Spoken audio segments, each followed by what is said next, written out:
Hey folks, we're going to run through a quick build here for Mythic Plus. Now, Shadow Priest did see a little bit of a change up here going into 9.1. From the rework that we observed at the beginning of Shadowlands to about 9.05, like we were really favorable from a single target perspective. We've seen a couple nerfs on a few abilities and a couple buffs. We're going to talk about that, but really it's aimed at making the class a little bit more competitive in terms of AoE and specifically MDI damage. So we'll run through that. We'll touch on the talents here. Before we do that, let's talk about some of the changes that we're seeing with Shadow. So we're seeing Devouring Plague Dot. Really, its initial damage is being nerfed by 18%. The Shadow Word Pain is being buffed by 25%, and Vampiric Touch has been buffed by 25%. So really nice to see that stretch out a little bit. It's going to require more focus, but that's always the kind of skill cap challenge when you're playing any form of Shadow Priest. Really, the tricky part with the change, it's really we're just trying to understand if with the Devouring Plague nerf, if Searing Nightmare starts to beat out Devouring Plague on 2 or more targets. It used to be 3 or 4 targets, depending on what your void form status was. And with Mind Devourer seeing a little bit of a nerf as well, is Mind Blast build with Talbadar's Stratagem able to complete with Shadow Flame Prism. And the stuff what we've seen out of the PTR didn't look like that was really going to be the favorable case. But let's jump into it. If you're looking for a massive Mythic Plus AoE focus build, this is a really fun approach. So let's jump into it. Death and Madness, a little bit of a change from Fortress of the Mind if you're looking for that for more of your raid build. But really just being able to take the additional buff from the 40 plus sanity over 4 seconds really makes a solid difference, as well as the reset of the cooldown of Shadow Word Death. Up next, tier 2, Body and Soul. Like really straightforward. Shield and Leap of Faith increase your target's movement speed by 40%. Really favorable if you've got a lot of kiting going on with the tank that you're with. Tier 3, Searing Nightmare is the build to go with. A little bit of a step away from the builds we've seen through single target. And it's really just being able to drop that additional damage on packs of enemies and take some pretty substantial increased damage. But you're only able to use it when you're channeling Mind Shear, so keep that in mind.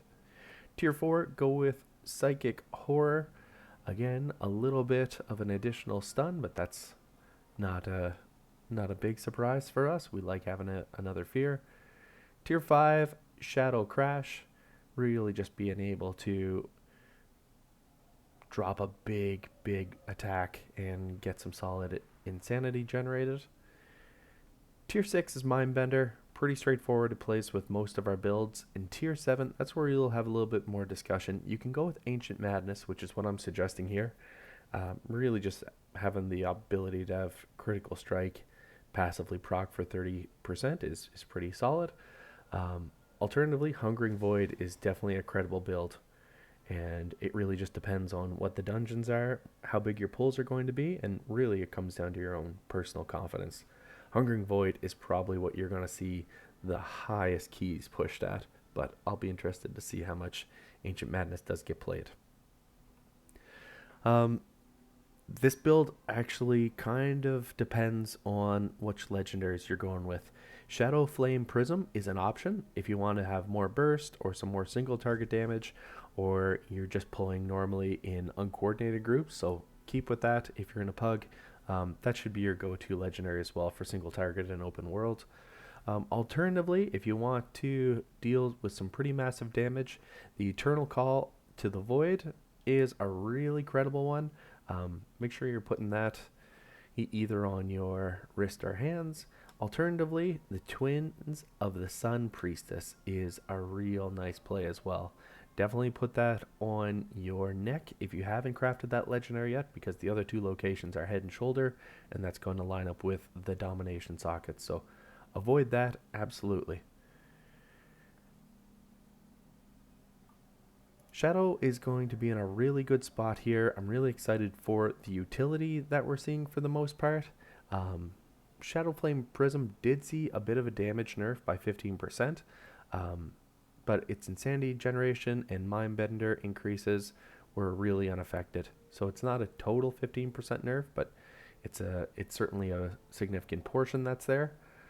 The other thing that you'll see as we're jumping into 9.1 is that a lot of our Soulbinds are unlocking an additional row and one extra conduit slot. So really what that's going to mean,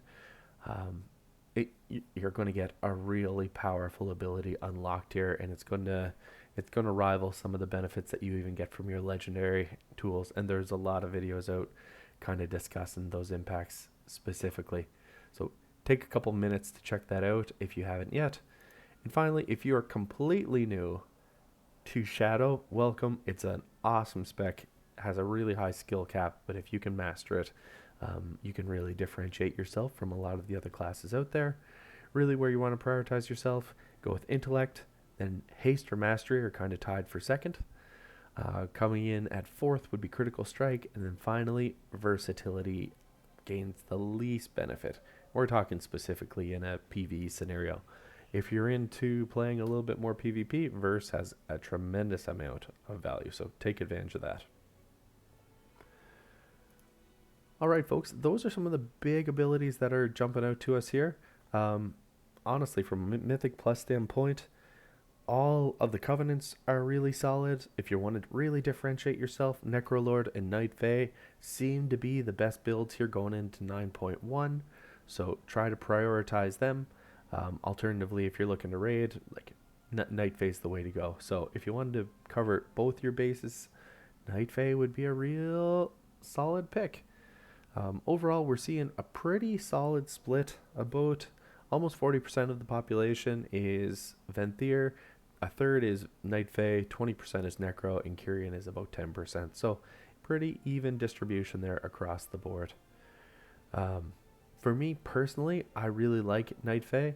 The benefit from Soul Shape, just giving you that extra 15 yards mobility, makes a real solid difference, as well as Fae Guardians. And depending on what fairy you've got, it really makes a real solid buff to your different abilities as they exist out there.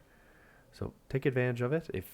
If you haven't, at least go sim it a little bit. You'll see it's pretty fantastic, but it's just neck and neck with the Necrolord builds as well. So enjoy all of that out there.